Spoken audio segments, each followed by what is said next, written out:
It's the big day in your home buying journey. Closing day. Do you know what happens now? Most first-time buyers feel unprepared for closing day and do not know about the documents, the timeline, or potential surprises that may arise. I'm Valerie Barber, and in this video, I am breaking down what actually happens on closing day, from the documents you will sign to the money you need to bring, and how to walk out with the confidence to be a great homeowner. All right, let's talk about closing day because it is exciting and it can also feel a little like the first day at a new job. You are thrilled to be there, but you are thinking, where do I sit? And why are there so many papers? Closing day is basically the finish line where homeownership officially transfers. Depending on your transaction, you might sign at the title company, an attorney's office, or sometimes you might sign remotely. Either way, the goal is the same. Confirm the home is in the agreed condition, sign the final documents, get the money where it needs to go, and get you those keys. Now, I am going to walk you through the big things first-time buyers usually do not expect and how to avoid those last-minute surprises. Let's start with the final walkthrough, because this is your last chance to confirm the home is in the condition it is supposed to be in before you sign. The walkthrough is not a time to renegotiate cosmetic stuff you noticed weeks ago.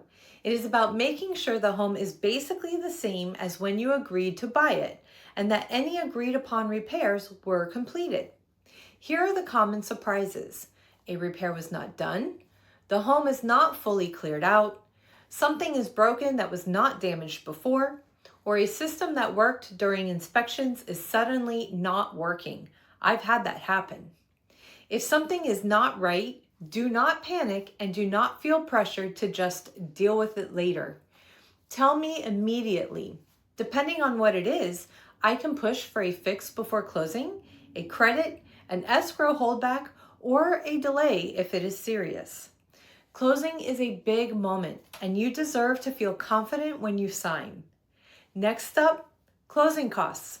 Most buyers know about the down payment, but closing day has extra line items that can surprise people. A big one is prepaid items. These are things like homeowners insurance, prepaid interest, and establishing your escrow account for future taxes and insurance. Then there are prorations, like property taxes that get split between you and the seller based on the closing date. There are also title-related fees, lender fees, recording fees, and sometimes HOA or condo items like estoppel fees or transfer fees. Here is the key. Your lender will give you a closing disclosure before closing that shows your final numbers. I always want you to read it and ask questions. If a number feels off, that's not you being annoying, that's you being smart. Let's make this part easy. Bring your government-issued ID. If you are buying with someone else, both of you need your IDs. You also want proof of homeowner's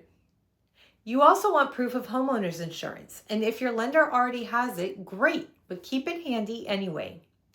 For money, you will typically wire the funds, and this is important. Wire fraud is real.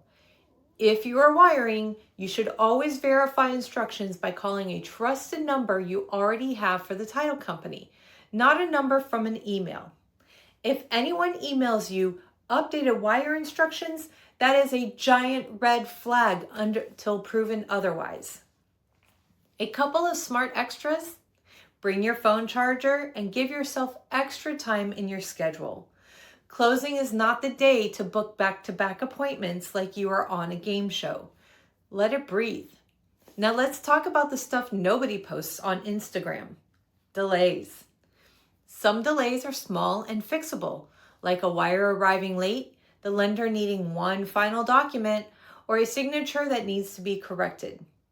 Other common hiccups include last-minute lender conditions, employment verification taking longer than expected, or the seller's payoff not being finalized on time. The best thing you can do is stay reachable on closing day and the day before, and respond quickly if your lender or title company requests something. I also recommend not making big financial moves right before closing, like opening new credit, buying furniture on a store card, or moving large amounts of money without talking to your lender first. Most delays are not deal killers, but they can be stressful if you are not expecting them. My job is to help keep everything moving, communicate clearly, and solve problems fast if something pops up. Once you sign and everything is funded and recorded, you are officially a homeowner. Congratulations! Now, do not toss your closing packet on the kitchen counter and forget it exists.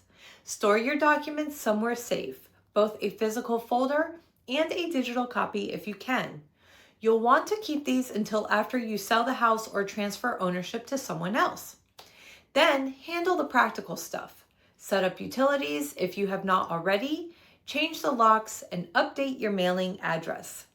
You can also set up any service providers you want early, like pest control or HVAC maintenance, so homeownership feels calmer and more predictable.